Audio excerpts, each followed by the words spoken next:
huge showing in his first split in North America. Big primary carry of Golden Guardians. They still put Hansler on tank duty as well. The Maokai comes though. They have the minion lead. The extra 3 cast minions add about 10 DPS over the top, so they take that first trade with Guardian. But here comes the first gank already. Heal for movement speed. And it's going to be Hui trying to block the shot, but FBI, can he get away? Tries to run, but Rend was already up, and they pull in Hui as well. That's away.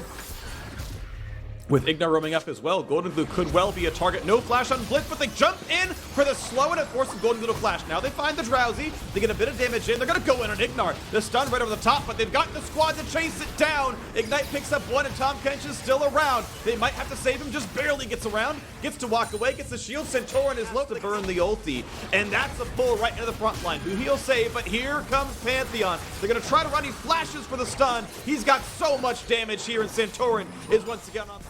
Again, this is the problem that we haven't had him camera over in a while is still there. Just if you ignore the problem, it's not going to go away. Wild Turtle and Ignar still massive lead down there. They are going to play off the bottom side. Overloaded bottom side FlyQuest champions down there. Pantheon ult used. They know that they will be able to get the trade objective. They pick up the Rift Herald, which they can cash in for some turret plays of their own in a little bit.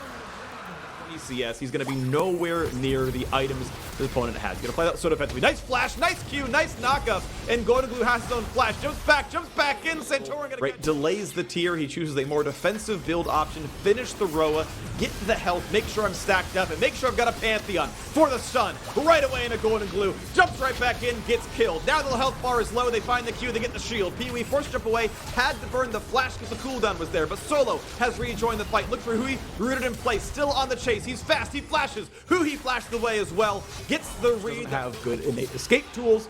The thankful thing, though, is really only Lee Sin super threatens that. And oh, what a pull! These tools are so poor. They don't have the Jarvan from last game. They don't have Kalista Terran from last game. They've got a Meanwhile, has been getting all this solo experience, working away on that tower. And when you have Kassadin out in that side lane, getting to such a strong position, and you have the ability to reinforce that Kassadin with the Pantheon ultimate, you are looking really, really good to be dominating those side lanes. Mid lane as well. The charge itself won't quite kill the turret, but the auto attacks afterwards most certainly will, as there's not a lot of defense. And nice hook actually pulls Shelly off the range and actually sets the weak point. I like that a lot. It turns around to fight the turret, and for the first time all series will claim a trade. Centauran right in the wings, in the middle of the entire enemy team. Killed 1 for 0. Hui pops a stopwatch and maybe ridiculously low, and you really become almost like a completely different champion. And they're also being able to extend their gold lead through the safety net. And there is the possibility, of course, of them finding a beneficial play. As Closer's going to go in. He tries, but the knockup was there for Ignar. Beautifully played by the Blitzcrank. Now a re-engage for Solo and Centauran, who he thankfully very, very tanky. But to be fair, the health bars got low. Golden Guardians landed a lot of damage there. They get some honey fruit for Closer. They've got a bit of map control. Their health bars are better. And oh, nice hook. Drake spawning that hook. That's going to force a flash out from Hui, but it still feels comfortable. It still feels okay. They've got some zaplings down. Yeah, there's vision for FlyQuest, but it still feels comfortable. Oh, they're ulting in. They even got double smite.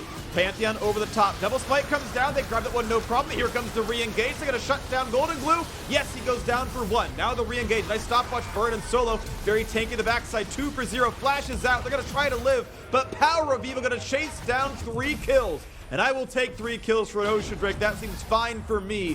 FlyQuest still on the chase. Pee-wee might just have the damage. Forces Closer to flash away from him.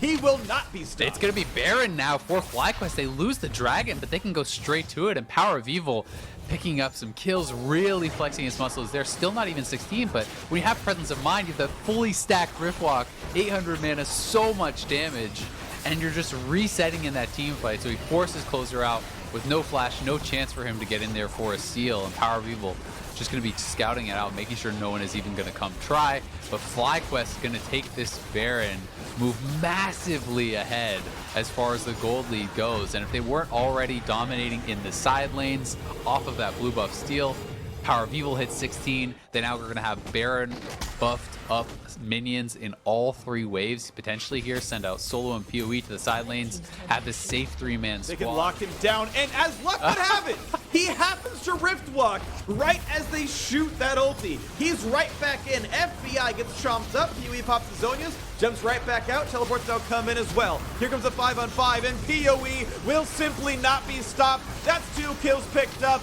Give him the 3rd. Give him the 4th. The health bars are running down. Turtle grabs himself 1. There's the 4 kills picked up.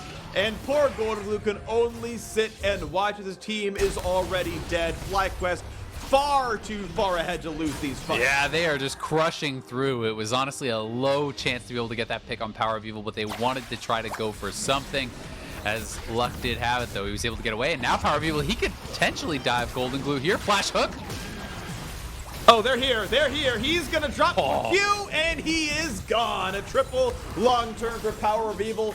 A sub-30-minute win. You think it's going to happen. 3 respawns are in, but it's still 3 versus 5. Hanzo's 12 seconds away. Technically a Bud Light ace as they knocked down that last kill before the respawns came in. And now FlyQuest say, you know what? Let's be a little bit safe. Let's pull in Tom Kench and Closer. 2-for-1 combo. Thank you very much. Ignar pads the KDAs of his teammates, and they're on the Nexus already. Still 5 versus 3. Hanser is tanky, but not tanky enough. Add to the stats, 5-0-7 for the Kassadin.